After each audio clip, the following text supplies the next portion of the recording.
Hello and welcome back to the channel. Today we have this position. It's white to move and win, so you can pause the video to find the answer on your own. Alright, now, the first move that I've seen in this position, after solving too many puzzles and too many compositions, you just straight up try to find the most insane move and then you play it. I thought about this move bishop to g4, and I thought after black, I knew that black takes, and there's nothing after that. But I thought that after, okay, the king moves back, we have a check. Of course, the king cannot move anywhere. He takes, we give another check, forcing the rook to take, and then bishop here, checkmate. But of course, that doesn't happen. But I just always find these kind of moves very strange, and I just play them at first. Do you have this kind of problem? I don't know. Okay, so now we're going to look at the real solution to this puzzle. Now, playing, for example, this check, of course, it's not going to help because black can just take this pawn. We have nothing. Taking it like this also doesn't help. Alright, so it's not a check. Okay, so maybe you're thinking about a move like, for example, king g7 or king h7. The reason you're thinking about these two moves, that now you want to play something like, for example, if he takes here, if he takes this pawn, this would be checkmate. The king cannot run back. That's good. But black can take this pawn, and after this check, he can just go here for another check. He can just take there, and we're completely losing this. So, it is not these moves, so we have to do something good. We have to, assess the position of the king and then try to get the, waving the checkmate net. Okay, so the first move is knight e8, going back. Why going back? Because if black did anything else, like for example, let's say he moved the rook, okay, and there would be a check. King has to go back. This is the only square because he cannot go here. And after this check, this is checkmate. So that's what we're trying to do with knight to e8. We're trying to give a check, forcing the king back, playing this checkmate. Okay, simple, right?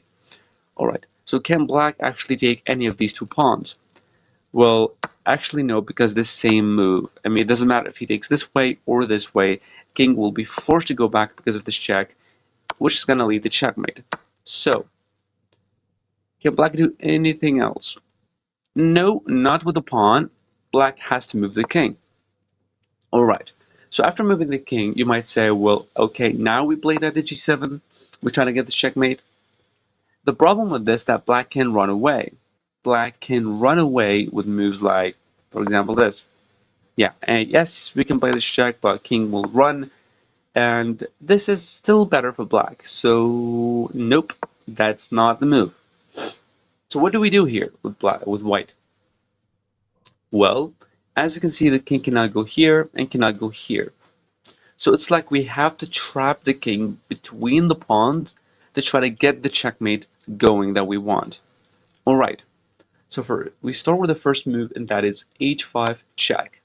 King cannot move, if black takes, then we have a check, only move forcing the king back, and this is checkmate. That's why the king cannot capture the pawn, only the rook can capture it. Alright, so what do we do now? Now, we give another check. King cannot take, the rook has to take, and now we don't take this rook, we do not play knight to g7, because then the rook will move away and we have no check whatsoever. Instead, we play this really beautiful move, g4, attacking both of the rooks. Now this is literally checkmate in one, so he cannot move this rook. It's going to be checkmate. Alright, so now what did we do here? We stopped the king from moving and the pawns from moving by putting the rooks there.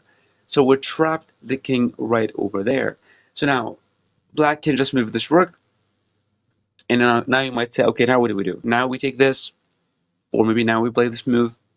No, we don't play this move because the king can run and still somehow withdraw. Or maybe still winning, I don't know.